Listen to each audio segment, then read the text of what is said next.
That should be all the images we need. Today's the final day of Thelxie's fantastic adventures. Let's go find Fremine at his camp. Hey, Fremine! Thelxie! We're here! Hello, Paimon. Hello, Traveler. Is the crown ready? Yes, we're just waiting for Zuria now. She hasn't arrived yet. Then let's wait for her a little while. Or actually, maybe we can go find her. It's not too far from here anyway. Didn't she say she just lives on the hill over there? Hey, Traveler, Paimon. Oh, and speaking of... Found you two at long last. I'm so glad that you both are all right. Huh? Why are you here, Miss Delaroche? And what could have happened to us? What could have happened? That water imp Thelxie, of course. After I gave you that commission the other day, I began to get worried and went asking about the boy that went missing. Oh, that? We've got it all figured out now. The boy you heard about was just Fremine. Even the missing fish was his fault. Don't worry, we'll help you get the fish back as soon as we're done with this job. Oh, sorry about that. I've been diving in the area recently. Huh? Fremine? Diving?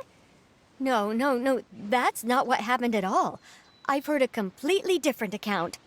What I was told is that about a month ago, a child tied a bunch of heavy seashells onto his body and walked into this open stretch of water. He never came back. What could that be if not that water imp's work? Are you sure? 100% sure. I've confirmed the account with several veteran fishermen I know. The child was only 8 years old. His name was Lescaut. Lescaut d'Estray. Wait, Lescaut d'Estray? Yeah, that's the name. They say the family took on the name after moving to the city from a place called Stray.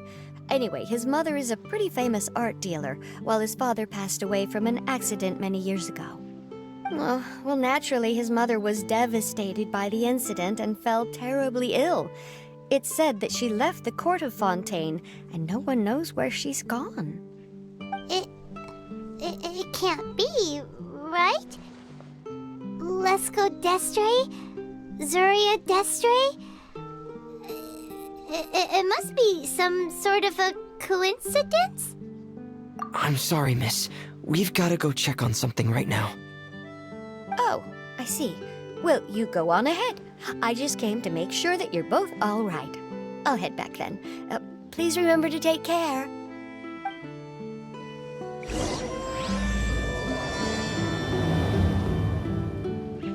Excuse us. Is anyone here? Is this Madame d'Estray's place? Who are you? I have a patient here who needs quiet bed rest. Please leave us be unless you have anything urgent to report. This is the residence of Zuria d'Estray, and I'm Jala Khan, her family doctor. What did you mean by your question just now? Who else could be my patient? Your patient should be Zuria's son, right? She told us herself that her son had contracted loneliness syndrome. No, you're right. Young Master Lescaut did have that illness once upon a time, but well, the young master's no longer with us. And now the Madame has come down with the same illness. Are you her friends by any chance? Oh, so when she had requested time to go out over the past few days, it was so she could spend them with you. So, if I'm understanding this right, the one who's suffering from uncontrollable delusions is the Madame herself? She believes her son is still alive? That is correct. When the young master disappeared, she was organizing an art exhibit that she had specifically prepared for him. But since she had to leave the house, she was unable to see her son one last time. That might have been the trigger for her regret. Or perhaps the family's fall into loneliness and grief was inevitable as soon as the old master passed away. First the son, and then the mother. But how could that be? She really looked like she had a handle on everything. Her smile was so lovely, and she even told us to stay optimistic.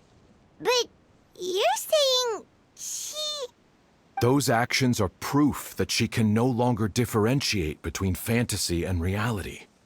Then all the other things that she told us about her son, were those fake too? No, those were all real. Although they were all things that happened before the young master left us for good. Madame's time has just never moved forward since his passing. I see. So after her son left, she created a fantasy world where her son was still with her. She was looking for a way to cure his illness when she ran into us. She has been in a good mood the past few days, even humming a song when she returned from her stroll. She even began discussing with me the idea of using deliberate guidance to ease the illness. It was all going well, until last night. She spent a whole night staring at the shell the young master left behind, and the words that he had inscribed onto it. Then she broke down once more. I prescribed some sedatives, and she's currently resting. But then what should we do? How can we help her? There has to be something we can do. Don't panic, Paimon. Even though this is a devastating piece of news, we must all calm down first. What should we do?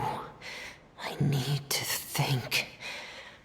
I need to remember the old house of the hearth and the children who lived in it. Those patients, and what their doctors said back then. What if... Dr. Jalakon, have you seen a picture book? The Madame should have brought it back with her.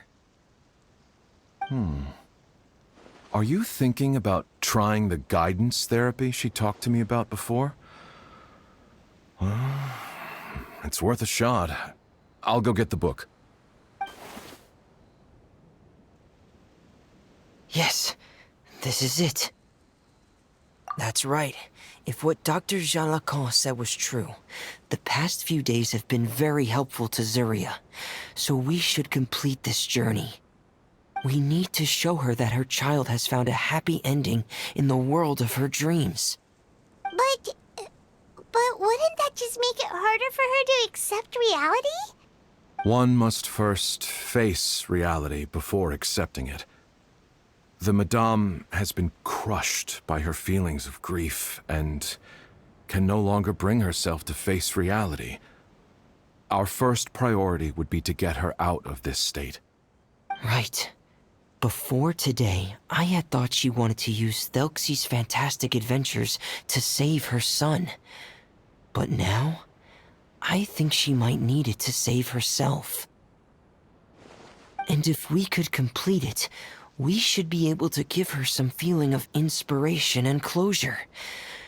Maybe those feelings would be enough to give her some courage to face reality again. There's no time to waste.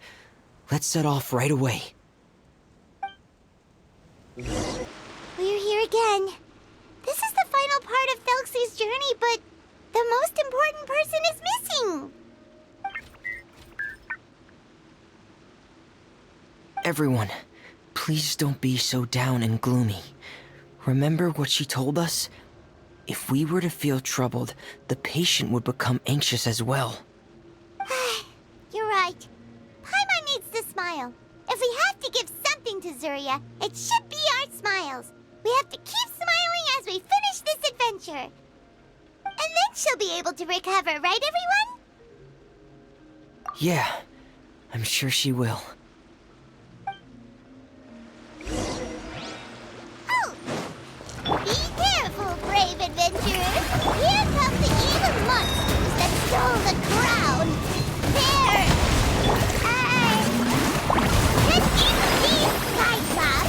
Let's meet! Watch out, everyone! They're coming at us again! There's no need to fear! Prince Thelxie looks stronger than ever today! He must be going all out!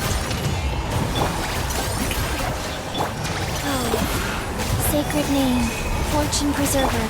Clouds high, the birds come! Into the wind. Oh, this is the Pine right? We'll reclaim the crown for you now, Your Highness!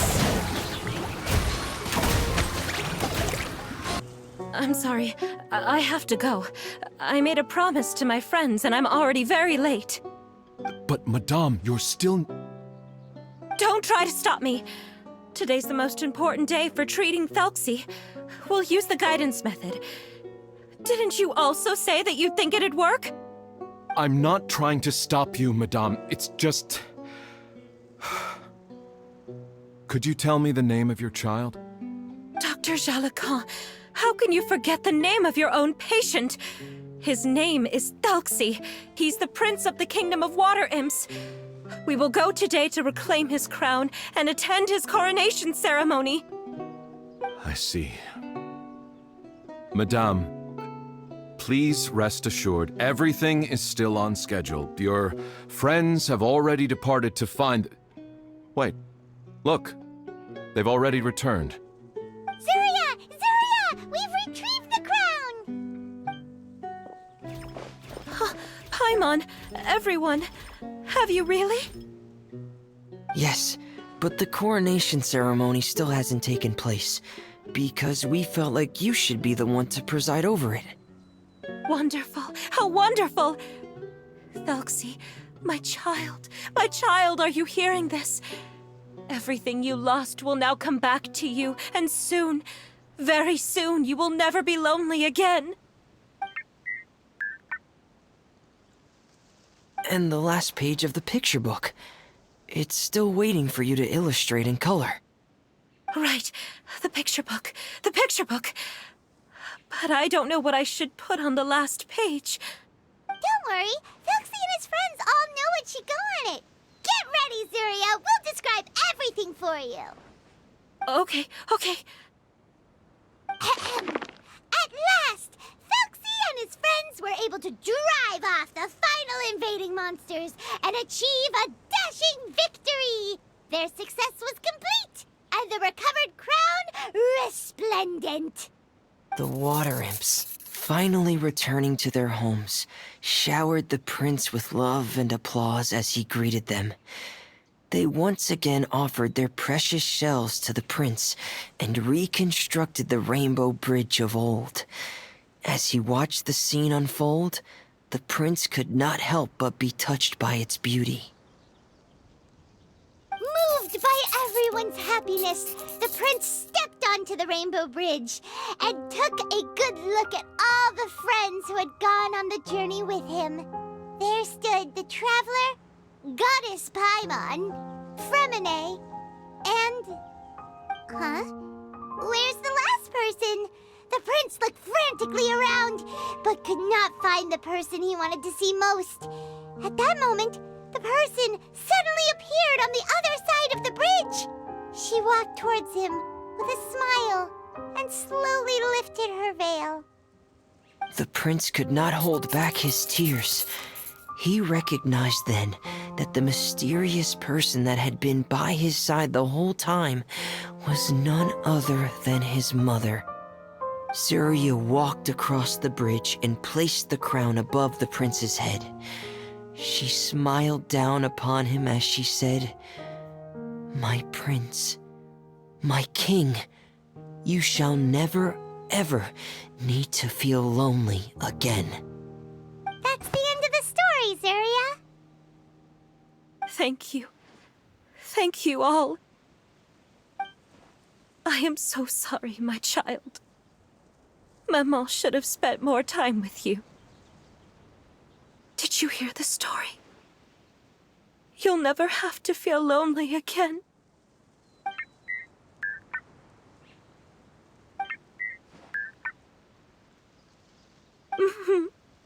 Maman loves you too. What's happening? Is Zuria talking to Thelxie? Quick, put on my diving helmet. There's a transcription module in it that's compatible with Thelxie's output signals. You should be able to use it to understand what Thelxie's saying.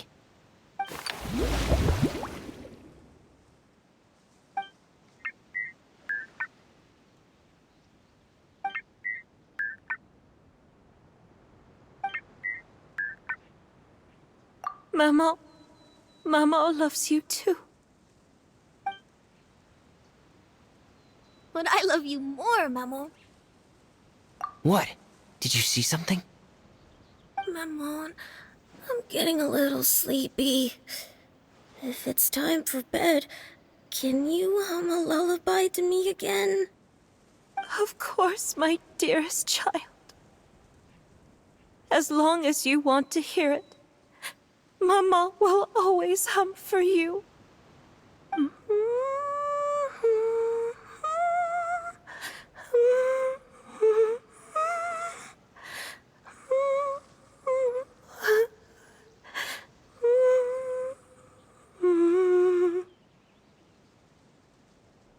Thank you, Maman.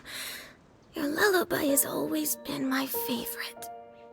Now that I've heard it, I can return to my dream and to the kingdom of water imps in peace. My poor darling. Please don't forget. I will always love you. My love is greater than the entire distance between here and the kingdom of water imps. I won't forget, Maman. And so is my love for you. Greater than the entire distance between here and the kingdom of water imps. Good night, Maman.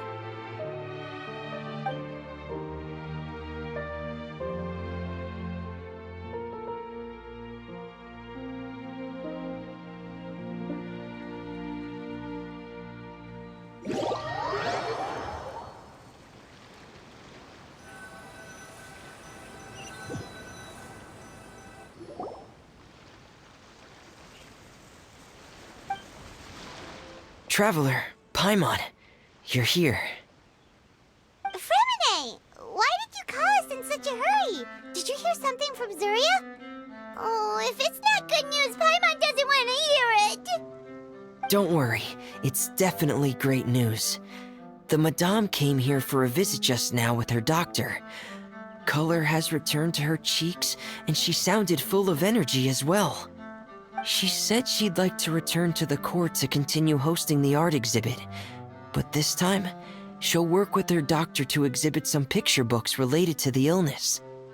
Of course, Thelxie's fantastic adventures and the guidance therapy will be included in the exhibit as well.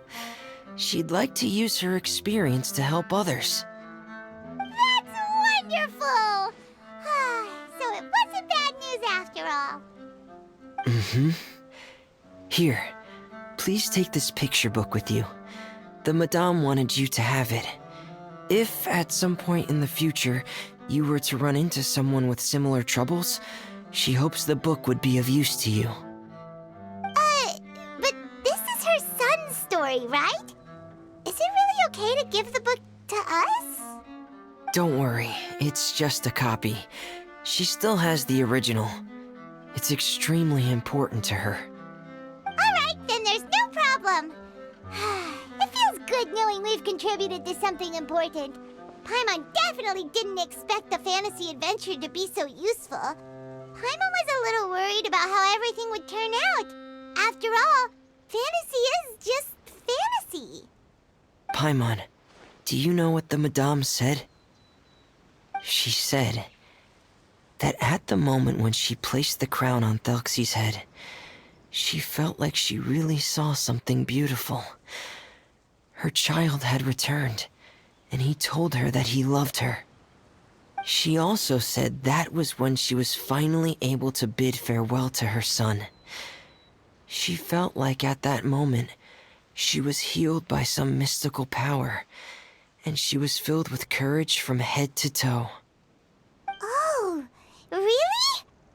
But could that just be another part of her fantasy? Perhaps. But if fantasy is just fantasy, and the fantasy world is not real, then how could it still grant us these powers that we can continue to use in the real world? But what else could it be? A descent of the fairy tale world into the real world. At that time, the wondrous fairy tale temporarily became reality and influenced real things in our world. That has to be what happened. You saw it too, didn't you? What? That can't be what happened, right? There's just no way. Wouldn't it be like a miracle if that really happened? Yes, I suppose that would be a miracle. I hope that everyone who's found themselves in a dark place would be able to see something beautiful and experience a miracle for themselves.